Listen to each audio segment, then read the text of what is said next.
कि आपकी जिंदगी में कोई एक ऐसा इंसान आता है जो आपको नीचे से ऊपर उठा देता है। जब आप किसी चीज को बड़ी शिद्दत से चाहते हो, कायनात मिलाने की कोशिश करते हैं। कायनात आपको उसको मिलाने की कोशिश करते हैं। तो बस मेरे साथ भी वही चीज हुआ। रांची में जो माहौल है और जैसा फैशन का है, ये मुझे लगता है यहाँ इसका फ्यूचर बहुत अच्छा है। पुरानी साड़ियों को रिक्रिएट करके या तो लहंगा बनाओ या तो शरारा बनाओ, उसमें कुछ बदलाव करते रहना है। हाँ, तो मुझे ज्यादातर मेरा मतलब जो भी कहिए कि मुझे गाउन लहंगा ये सब का थोड़ा सा अनुभव थोड़ा सा ज्यादा है। अभी तो फिलहाल मैं 10% का डिस्काउंट रखी हूँ। नमस्कार, बजट चोरी के सेक्शन में आपका फिर से स्वागत है। हमारे सामने स्क्रीन पर है अनुपमा लकड़ा, जिनके जो विंग है वो है बरखा क्लोजेस्ट बुटीक। सारी बातचीत करेंगे, जानने की कोशिश करेंगे, क्योंकि यहाँ पर आज इनके बुटीक का 1 वर्ष पूरा हो चुका है। मैम, क्या कहना चाहेंगे? आपको ढेर सारी शुभकामनाएं। सबसे पहले अपने बारे में जरा बताएं। नमस्ते जी, मेरा नाम अनुपमा लकड़ा है, पर निकनेम मेरा बरखा है। रांची में मुझे घर परिवार के बाकी लोग सारे बरखा के नाम से ही जानते हैं। तो मैंने वही सोचा कि जब स्टार्ट कर रहे थे जी, प्लान किया कि स्टार्ट करना चाहिए, स्टार्ट करने का, तो मैं अपना निकनेम से ही खोली, जिसकी वजह से मुझे लोग जाने। अच्छा, ये बरखा के नाम से ही मैम जी। मैंने अपनी पढ़ाई दिल्ली से की है जी, दिल्ली निफ्ट से पढ़ाई किया है। कितने दिन का कोर्स था ma'am? 3 year degree course fashion designing में किया जी। फिर मैंने वहां से 2003 से 2008 तक 5 साल लगभग, मतलब पढ़ाई करने के बाद दिल्ली में आप रहे वहाँ पे? हाँ, दिल्ली में रहा, पढ़ाई किया मैं वहाँ।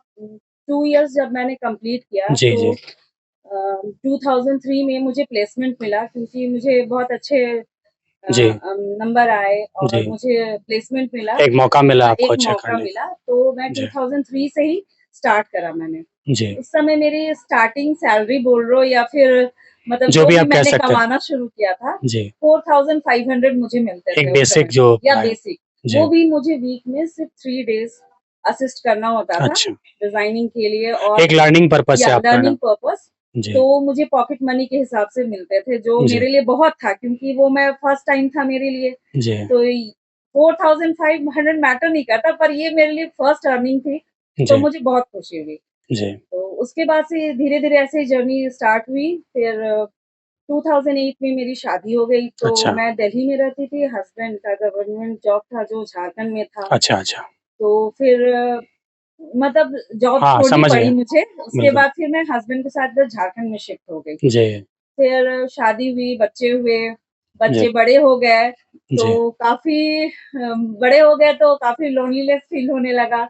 फिर हस्बैंड, फैमिली, और कहते हैं ना कि अगर आप कुछ करना चाहो तो उसमें शाहरुख खान का एक बहुत फेमस डायलॉग है कि जब आप किसी चीज को बड़ी शिद्दत से चाहते हो, कायनात मिलाने की कोशिश करते हैं। कायनात आपको उसको मिलाने की कोशिश करते हैं। तो बस मेरे साथ भी वही चीज हुआ। बिल्कुल जैसे बोलते हैं ना कि आपकी जिंदगी में कोई एक ऐसा इंसान आता है जो आपको नीचे से ऊपर उठा देता है। मैं उनका नाम बाद में बताऊंगी जी।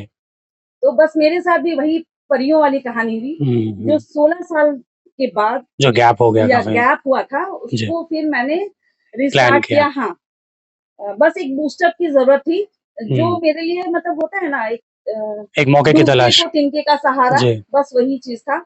और जो मतलब क्या बोलूं, मेरी एक कह सकते हैं कि मन में एक वो था कि नहीं, जुनून था, करना था कुछ। हाँ, जुनून था, कुछ करना था बिल्कुल। उसमें सिस्टर जो मेरी, और कहेंगे कि फैमिली का पूरा सपोर्ट है। हाँ, फैमिली का सपोर्ट पूरा रहा।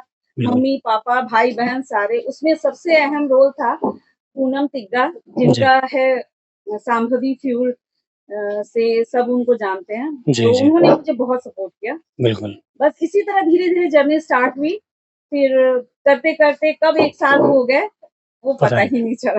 इसमें सीखने को भी बहुत कुछ मिला जी, क्योंकि बिजनेस तो मैं फर्स्ट टाइम कर रही थी। उस समय पहले जब थे तो मैंने जॉब में थी, तो वो मैं किसी के अंडर करती थी जी। तो मेरा पहला एक्सपीरियंस जो है यही आपने स्टार्टअप को स्टार्ट करना। हाँ, बस बिल्कुल। एक चीज जानना चाहेंगे मैम, जैसे कि पहले जब आप जॉब कर रहे थे या फिर अभी आप हैं, तो 1 साल में फैशन को आप कहाँ देखते हैं रांची में? कितना बदलाव देखते हैं पहले से लेके अभी तक? जैसे रांची में जो माहौल है और जैसा फैशन का है, ये मुझे लगता है यहाँ इसका फ्यूचर बहुत अच्छा है, आगे बहुत अच्छा देख सकते आगे, हैं। क्योंकि अभी जिस तरह से ग्रो कर रहा है फैशन, पहले इतने नहीं थे। जब हम लोग पढ़ाई कर रहे थे उस समय हमें नहीं लगता था कि मैं वापस झारखंड में उतनी तैयारी, उतना स्कोप भी नहीं था, उतना तैयारी भी नहीं था। पर यहाँ रहते रहते देखते देखते अब लगता है कि यहाँ से ज्यादा मुझे नहीं लगता है कि मतलब कहीं और जगह पे एक्सपोज करने के लिए, लोगों को बताने के लिए बहुत अच्छा है।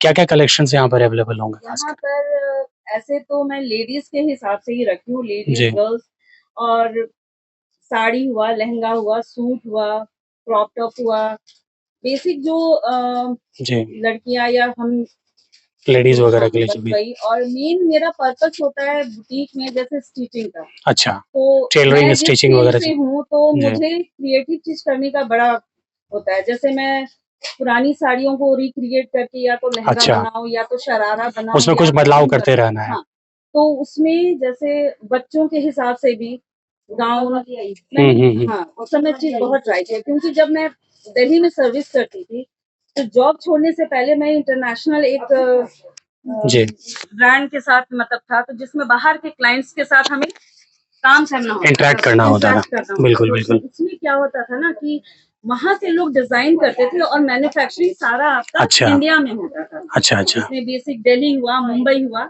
जी, तो हम लोग अधिकतर बाहर के कामों को लेते थे और उसे रिक्रिएट करके जो भी था वो करके हम फिर वापस उसे बाहर भेजते थे। बिल्कुल।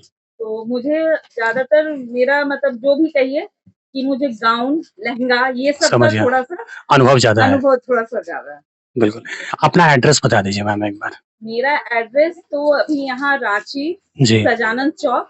अच्छा, हरमू चौक से पहले प्लाजा। बिल्कुल, उससे पहले। बिल्कुल। आपको ढेर सारी शुभकामनाएं मैम पुनः एक बार। और अभी क्या ऑफर चल रहे हैं? जो 1 साल पूरा हुआ तो कुछ ऑफर ऐसा प्लान कर रहे हैं या फिर इंस्टेंट करने वाले हैं ऐसा कुछ प्लान? अभी तो फिलहाल मैं 10% का डिस्काउंट रखी हूँ जी, ठीक है। जो लोग अभी मेरे कलेक्शन को देखेंगे उसके बाद देखती हूँ जैसे जैसे मेरा पसंद करते हैं वो, हाँ, उसके अकॉर्डिंग मैं फिर प्लान करेंगे आगे। हमसे बात करने के समय देख लिया, आपको बहुत शुक्रिया। Thank you.